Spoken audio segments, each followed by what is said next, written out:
Ready to go? At Metro Transit, we are. With more routes to more places, easy ways to pay, and more convenient options, we're ready to go further. Go easier. Go faster. Go, go, go. And go. We're ready to go. Are you? It's Not Your Fault is a podcast for parents, caregivers, and young people Greetings. navigating the world and its challenges. Here's your host, Brandon Jones. Greetings, everyone, and welcome back to another installment of It Is Not Your Fault, a teen mental health podcast. I am your host, Brandon Jones, and in today's episode, we are continuing our conversation on reclaiming youth and using the Reclaiming Youth framework. This framework is called Circle of Courage, and in two previous episodes of this podcast, we covered the entire framework of what Circle of Courage is, and we focused in on one of the areas in the last podcast, which is belonging. Today, we're going to focus on the second area within the framework, which is on mastery. And you may be wondering, what is this? Where's this coming from? Why is Brandon talking about it? Well, Reclaiming Youth at Risk is a book. The actual title is Reclaiming Youth at Risk, Our Hope for the Future. And this book was written by three authors, last names Pintero, Broken Leg, and Van Bacheren. And this is a book that I came across when I was working on my second master's degree in counseling. And I knew I was going to focus in a lot on youth, adolescents, to be more specific in their development. And I came across this book. This was actually a textbook for one of my courses. And it was just laid out so beautifully, written so well. It made a lot of sense to me. And I've always kept a lot of the principles and thinking or philosophy even from this book and in my approach to doing work with young people or building programs, things of that nature. So, I was going through, I was cleaning up one of my Google folders, and I came across some information that talked about this book, and I was like, oh man, I forgot about the book. So I went to my storage of books. I don't have a bookshelf like I used to. I used to be a super duper nerd and have a big old bookshelf full of books. But I've downsized and I just keep a couple books that I pick up and read from time to time close to my desk here. But it's very, very down. It's extremely downsized from what it used to be. So I went to the garage where all my other books are in two bins, and I went and found this book. I said, oh man, maybe I should talk about this because this is such a classic and has good information. Let me share it with folks on the podcast. So that's what I will be doing. And I have been doing here on the podcast is talking about reclaiming youth at risk, our hope for the future. I think that this book really was trying to lay out a foundation for folks to move towards looking at youth differently. And I think that these three authors realized that youth culture is changing at the time that they wrote this book. I highly doubt that they had any idea it will be where it is today, as far as with technology, as far as how this generation approaches society. These two generations, I would say, of youth, very vocal. They wear their identities on their sleeves. They deal with mental health unlike any other group. They don't deal with adversity that well. Like there's a lot of factors here that are just different, and that's what this book ultimately ends up covering. So we're going to get into it here on the podcast. So let's get into the actual component of the framework today, which is mastery. And I titled this one, Mastery, Building Competence and Competence in Adolescence. Last podcast, we talked about belonging, and belonging being kind of like the fuel to understanding youth well-being, but confidence is very important and competence is very important. So in this transformative framework, also known as a circle of courage, one of the elements is mastery. Mastery captures a universal human need, which is the drive to achieve competence, overcome challenges, and grow through learning. And I'll go on record here, and I'll probably get some pushback for saying this, but I think the second half of millennials, the Generation Zs, and these new alpha kids are probably they are probably the generation that hasn't dealt with an anxiety well at all. They haven't done well with anxiety. They haven't done well with adversity. They haven't done well with a lot of these things. And since they haven't done well with them, we're seeing different types of emotional responses and mental health and even substance responses than we've seen from any other generation. So when it comes to mastery, I think this is an area that we really should focus in on when we're building programs, when we're engaging with young people, even sports teams, wherever we're schools, wherever we are pulling these young people together. This may be an area of focus for us to help these generations that we have of young people move towards a different space. I'm not saying it needs to be the same as when I was growing up or maybe even you were growing up. But we do need to look at it and say, okay, something's not going on well here. Our kids could definitely be in a better space and place than what many of them are now. So back to the content. For adolescents, mastery is more than just good grades and earning trophies. It's about believing in their abilities to influence outcomes, solve real world problems, and navigate life with increased confidence. Without opportunities for mastery, young people may disengage from school, doubt themselves, and internalize a sense of failure. But when mastery is nurtured, it becomes the fuel for mental strength, motivation, and lifelong resilience. Now, think about what I'm saying here. What I'm saying is a lot of young people have lost their concept of mastery and they're literally taking it day by day. They're just like, whatever happens, happens. It is what it is. I hear that a lot. Oh, I don't try to think too hard, man. I'm just out here just trying to live. I'm just doing me. Like, I hear these things from young people. And what those quotes and these statements do is it really shows that there is a lack of confidence in the belief of what is next or can be next for people, young people. And I think we really have to push forward as much as we can. What is mastery? Mastery is a deep internal belief. I can do hard things. It's developed through effort, failure, persistence, and eventually success. It's not about being the best. It's about becoming better than you were yesterday. And I say this a lot. I do a lot of online content. A lot of people hear me talk about just being better 1% every day. I mean, that's not a brand new concept, but it's true. Just a little bit of effort, it's some intentionality and some aim towards something different makes a huge difference in who and how we are. And a lot of people really need to strive for that. A lot of young people do, and they don't. They just live moment by moment responding. They're not putting themselves in a proactive state to continue to move forward. Now, you may be saying, okay, what does this have to do with mental health? This has a lot to do with mental health. Because when you're just letting life happen without some intentionality, some growth, some movement, you really, really are going to find yourself in a space of struggling. And I think that's why we see a lot of youth in the positions that they're in, is that they are not taking that autonomy in their life. They are not applying it as well as that they can. And not every young person, but a good chunk of them. I mean, there's a reason why this podcast and many others around youth well-being exist.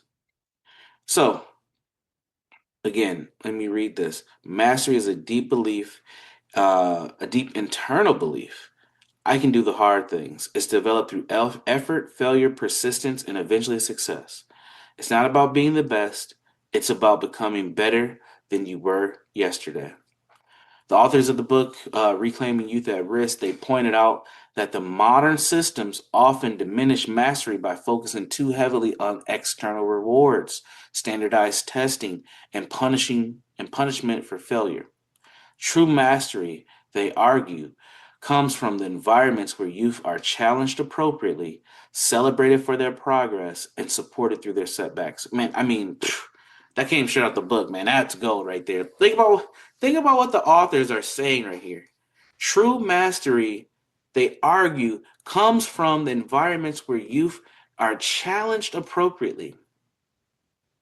Life is about answering the call sometimes, being challenged, and we've gotten away from challenging young people. We've gotten away from that because we don't want to hurt their feelings or hurt them.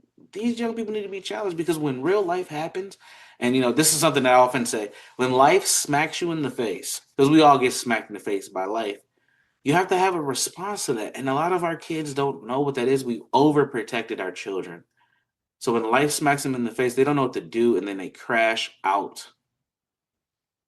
Celebrating progress. How many times on this podcast have you heard me say encouragement is so important to the development of young people? It's probably one of the most important things a parent can do for their children or their child is to provide that child with encouragement. It goes way much longer than you think. It goes a very long way.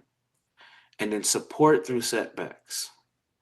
Not just allowing them to figure it out on their own, not downplaying the impact of what happened. It's like, no, we're gonna support you through this. We figured this out. You're still here. Let's keep it moving. Right? These things are extremely important when we're talking about young people. So, why mastery matters for adolescents in mental health? Well, adolescents are in the developmental stage where their identity, their self concept, and the independence are being shaped. A strong sense of mastery contributes to mental wellness by a few different ways. It helps to reduce anxiety and self doubt. So, when you're building those mastery skills, you're reducing the anxiety and self doubt. It also assists with enhancing motivation and perseverance, your ability to move through things that are difficult. It's encouraging a growth mindset, right? We talked about that plenty on this podcast. Check out the old episodes, growth mindset. It helps you to regulate emotions during challenges. It increases there's an increasing engagement with school, hobbies, and relationships because now that they realize they have more autonomy and control, they're more out there. They're doing what they want to do, how they want to do it. They're connecting with other people. That's important. And then it provides a sense of purpose and direction. It provides a sense of purpose and direction. Youth who experience consistent failure without support or chance to grow are more likely to develop hopelessness, depression, and behavioral problems. I've said this several times already on today's podcast. A lot of the young people that we see out here struggling are struggling because they haven't developed those mastery skills for themselves. And they're literally taking it moment by moment. They're not thinking of the future. They have a foresight in future is the term. And that unfortunately is leaving a lot of young people in the dust, man. They're struggling. So again, youth who experience consistent failure without support or a chance to grow are more likely to develop hopelessness, depression, or behavior problems. Mastery protects against this by helping them feel capable and empowered. We need to empower our young people. Now, to round this out, let me always give some tips to the parents and caregivers. How can parents and caregivers foster mastery? So, supporting mastery doesn't mean pushing teens to be overachievers. No, it means to help teens see their strengths, progress, and potential, and especially when the path is difficult. There's some young people with some very difficult upbringings and situations, but they can still persevere and they can still make it through. Here are a few things that parents and caregivers can do. This is our tips for today. Number one, celebrate efforts, not just results. Celebrate efforts, not just results. A lot of times we want to celebrate the end result of what happened and not the journey that it took to get there.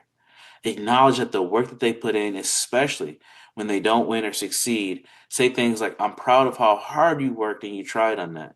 I noticed that you stuck with it and you didn't give up. This builds an internal motivation and resilience. I've learned this in my personal life with my oldest daughter. A few summers ago, we were trying to figure out what sports she wanted to participate in, and she said she wanted to do track. Boy, it was a long summer, man. She was awful at track. She hated it. She was so bad. She was so bad that they just had her doing any and every different type of activity because none of them worked well.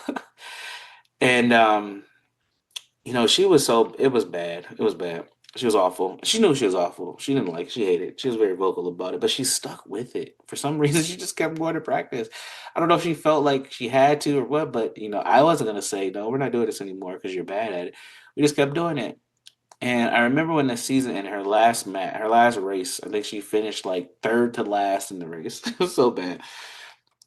And she said, Dad, I hated this, but I'm glad I stuck with it. And that was just like and that was the way we ended it. It was just, she had a little quick conversation with me. She was like, I hated this, but I'm glad I stuck with it. And then she just moved on. And I was like, man, dude, that's resilience right there. Like she knew that this was trash. Like she sucks. But she said, you know what? I would stick with it anyway. because it gave her something. I don't know what it gave her, but it gave her some. I have some ideas, but it gave her something that she said, I'm gonna stick with it, even though I don't like it. And I thought, man, that's my girl right there. So, you never know when you get these moments. Now, she wasn't a teen when this happened. She was like 8. She was like 8 years old. Maybe she was 10. Maybe she was 10. I think that was 2 years ago. But yeah, it was so bad. It was awful. Anyway, encourage problem solving. Resist solving every problem for your young person. Instead, ask reflective questions like, "What are some of the ways that you could approach this?" Help them build that muscle of critical thinking. Okay, four more. Um, Number 3, create opportunities for success. Support environments and activities that match their interests and challenge them in the right levels: sports, music, arts, STEM clubs, jobs, and even community projects.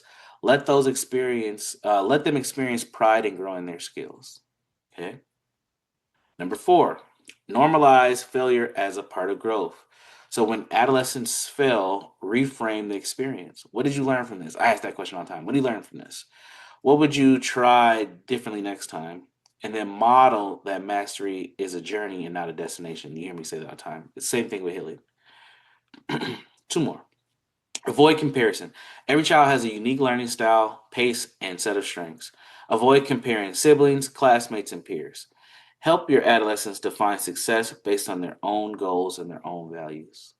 That means you need to listen to them actively. And then lastly, support learning beyond school. Mastery doesn't just happen in classrooms. Life skills, emotional intelligence, creative expression, and cultural knowledge are equally important. Value all forms of growth when it comes to your children. So again, mastery is important. Those are just some things to continue to consider. And also consider this as we close out today's podcast. Mastery provides adolescents with the tools to navigate life, the confidence to take risks, and the resilience to bounce back. As the book Reclaiming Youth at Risk reminds us, every young person needs an experience where they can say, I did it. And they can believe that more is possible for them. When parents and caregivers focus on cultivating mastery, not just achievement, they lay the foundation for strong mental health and empowered adulthood. You can do this. All right, folks, that's going to do it for our podcast today. Stay tuned in this series. We have 2 more episodes coming out with the last 2 areas of the framework, so make sure you come on back now. If you want to stay connected, one of the places you can do that is on the Facebook page. Just go to Facebook, go in the search bar, and type in It Is Not Your Fault Podcast. You'll find our page. Go ahead and like us and follow us there. You can find information like what I'm sharing today and other helpful tips and content right there on the Facebook page. It Is Not Your Fault Podcast. If you want to get in contact with me directly, feel free to go to my personal website. You can send me a message right through the site. That site is www.jegna, that's Jegna, JEGNA.org. And you can get directly to me there. And if you like me, you're probably going to like some other podcasters we have on our network. And that network is ShalettaMakesMeLaugh.com. That's ShalettaMakesMeLaugh.com. Not only will you laugh by going to the website, you'll also get some pretty constructive and helpful information. So check out ShalettaMakesMeLaugh.com. All right, folks, I need to close this out because I've gone way longer than I typically go. Again, I am Brandon Jones. This is It Is Not Your Fault, a teen mental health podcast. And I would encourage you all to stay safe, stay constructive, and be well. And we'll see you on the next episode. Peace out. To check out previous episodes of It's Not Your Fault, or to learn more about Brandon Jones, log on to ShalettaMakesMeLaugh.com. You know Shaletta makes you laugh, but did you know Shaletta Brundage can also make you think and boost your business? Media personality, activist, and comedian Shaletta Brundage founded Shaletta Makes Me Laugh to celebrate and share the best of Black culture. It's a podcasting platform. You can download 10 weekly podcasts hosted by African-American subject experts at ShalettaMakesMeLaugh.com or wherever you find your favorite podcasts. ShalettaMakesMeLaugh.com is also a production house, creating broadcast-quality commercial content. And Shaletta and her team of storytellers create powerful promotional campaigns to get businesses the brand awareness they're looking for. Some of Minnesota's top businesses trust Sheletta, and you can too. Get out the word about your events and products and get in front of communities of color with ShelettaMakesMeLaugh.com. She's got the power to help your business. When I was introduced to Bremer, I really appreciated it. It was more of a relationship. The support that we have in project-based lending, it's emboldening us to go after larger projects. That is a game changer for a small business. The resources and the support from Bremer Bank is exciting that I could stay with them forever. Sometimes when you're working with bankers, they relish the fact of saying no. With Bremer, it's like they're finding a way to say yes. To keep my home running smooth, I count on Xfinity Internet. With 99.9% reliability, we're all online at once. No slowdowns. The Xfinity app lets me manage our Wi-Fi and keep things secure. Xfinity makes it easy.